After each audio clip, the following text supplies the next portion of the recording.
মৌমিতা সাউ গাছ লাগানো হচ্ছে মৌমিতা সাউ। গাছ লাগাও প্রাণ বাঁচাও আমরা সবাই বলে থাকি, সেটা হাস্যকর বা স্লোগান হিসেবে। সো আজকে চলে এসেছি পাগলামি করতে, মানে ওই যে প্রাণ বাঁচাও, মানে প্রাণ বাঁচাতে চলে এসেছি। আর আজকে চলে এসেছি যতঙ্কুর বলে একটা গ্রামে। আর যারা তোমরা আমাকে চেনো না, আমি অপু ওরফে ব্যাক বেঞ্চার। সো আমি এরকম প্রায়শই মোটামুটি পাগলামি করেই থাকি মানে করে যাই বলতে পারো। আর এসি ব্লগ 45-এ সবাইকে অনেক অনেক স্বাগত। আর যারা তোমরা এসি ব্লগ মানে বুঝতে পারছো না, এসি ব্লগ মানে এতক্ষণে বুঝতে পেরে গেছো প্রায়। এসি ব্লগ মানে হচ্ছে যে গাছ লাগানোর ব্লগ। তো চলো শুরু করি, বেশি না কথা বলি।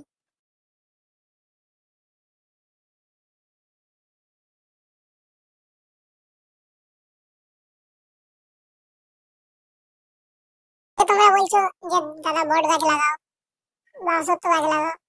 দেখো, গ্রাম বাংলার বুকে মোটামুটি, গ্রাম বাংলার বুকে বলতে গেলে মানে মানুষ একটু মানে কি বলবো, একটু মানে কুসংস্কারাচ্ছন্ন যে বট গাছ লাগালে ভূতে ধরে এই সেই। দেখো, যারা বলছে তারা এখন মোটামুটি আমাদের মতো স্টুডেন্ট, তারা জানে যে ভূত ফুত বলে যদি থাকে, যাই হোক সেটা একটা সাইডের ব্যাপার, যে গাছের সঙ্গে কোনো ভূতের সম্পর্ক নেই। তো মানে ঘরের কাছে কেউ আপাতত ওই বট গাছ টট গাছ লাগাতে দেবে না, সে কারণে আমি একটা মানে একটা কি বলবো, এমন একটা গাছ লাগানোর চেষ্টা করেছি যাতে মানুষের ভালো হয়, অর্থনৈতিক গুরুত্ব থাকে। সে কারণে আমি প্রথমে আকাশমণি গাছটা চয়েস করেছিলাম, কারণ আকাশমণি গাছটা জলে মরে না আর অতিরিক্ত তাপমাত্রায় মরে না, মোটামুটি টিকে থাকে। আর অন্যান্য গাছগুলো কি হলে এই জলে মরে যায়, মানে জল চাপ বেশি সহ্য করে না। সে কারণে যে নিম গাছ নিয়ে এসেছি, মানে পরিবেশের পক্ষে সুস্বাস্থ্যকর আর হচ্ছে অর্থনৈতিক গুরুত্বও আছে। সে কারণে হচ্ছে নিম গাছটা আমি চয়েস করেছি। অনেকে কমেন্টে খালি সবসময় বলে যে দাদা বড় গাছ লাগাও। দেখো, বড় গাছ সব জায়গায় লাগাতে দেবে না, বড় গাছে মানে এত বিস্তৃত হয়, সে কারণে বড় গাছ সব জায়গায় লাগাতে দেবেই না। আর এই যে বললাম না যে ভূতের ভয়, কুসংস্কারাচ্ছন্ন।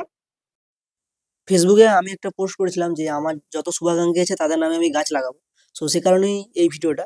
সো আমাকে মানে এত এত ভালোবাসা দেয়, আমার ভিডিওতে ভিউজ কম তাও আমার শুভাকাঙ্ক্ষীরা মানে কি হলো আমাকে ছাড়ে না। সো এই গাছ লাগানো হচ্ছে শুভেন্দু অম্বিকা রয়, মানে ফেসবুকে তার নাম আছে যেটা, আমি সেই অনুসারে লাগাচ্ছি শুভেন্দু অম্বিকা রয়। দ্বিতীয় গাছটা হচ্ছে আমাদের মেটা সেন্টিক, মানে আমাদের মাম্পি মেটা, ফেসবুকে যে নামটা আছে সেই নামটা অনুসারে আমি বলছি মাম্পি মেটা।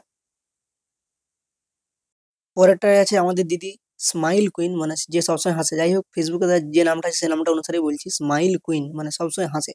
তো লাগিয়ে দাও স্মাইল কুইনের নামে। এর পরের স্থান অধিকারী হচ্ছে আকাশ বেরা, মানে আমাদের আকাশ দা। সো লাগিয়ে দাও আকাশ বেরার নামে, গাছ লাগানো হচ্ছে আকাশ বেরা। এরপরে হচ্ছে মৌমিতা সাউ, মানে ফেসবুকে যে নামটা আছে এটা হচ্ছে মৌমিতা সাউ। আমার একটা দিদি মৌমিতা সাউ, যে আমাকে ফলো করেছে, সবসময় সাপোর্ট দিচ্ছে, সেটা হচ্ছে মৌমিতা সাউ। এরপরে যেটা আছে স্ট্যান, মানে আমাদের মানে এটা এমসি স্ট্যানের ভাইপো, মানে শুধু স্ট্যান, STAN, যেটা আমরা ফেসবুকে আছে সেটাই বলছি স্ট্যান।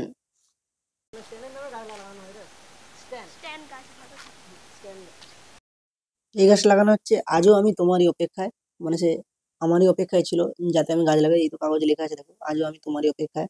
ফেসবুকে যে নামটা আছে সে নামগুলোই বলছি, মানে সব আজও আজও নাম দিয়েছে। যাই হোক, যে নামটা তার ভালো লাগে সেটাই দিয়েছে। আজও আমি তোমার অপেক্ষায়, আমার অপেক্ষায় ছিলে, আমি গাছটা লাগিয়ে দিয়েছি।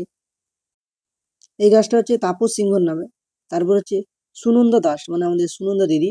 তারপর হচ্ছে SPGD প্রদীপ কুমার দে, মানে যে নামটা সেটাই বলছি। তারপর হচ্ছে সুনীল দাস SK নবাব, মানে হচ্ছে নবাবের ঘরে জন্ম। তারপর হচ্ছে নেহা নস্কর। তারপর হচ্ছে SK নজরুল, মানে হচ্ছে কবি নজরুলের কেউ বংশধর হবে। তারপর হচ্ছে সঞ্জয় জানা, অনিমেষ লগর, শম্পা শম্পা, সুস্মিতা সরকার, বুদ্ধদেব সামন্ত, SK সরফরাজ। সো আজকে এই 20 জনকার নামে গাছ লাগিয়ে দিলাম। সো গাইজ, আজকের খারাপ ভিডিও এখানেই শেষ করছি। আর ভিডিও ভালো না খারাপ সেটা তোমাদের নিজস্ব ব্যাপার। যাই হোক, লাস্টে একটা কথা অনুরোধ করব যে তোমরা একটা গাছ অবশ্যই লাগাও, অন্তত একটা গাছ। সো গাইজ, আজকের মতো ভিডিও শেষ। টাটা, বাই বাই, দেখাচ্ছি নেক্সট ভিডিও। সবাই ভালো থেকো, টেক কেয়ার।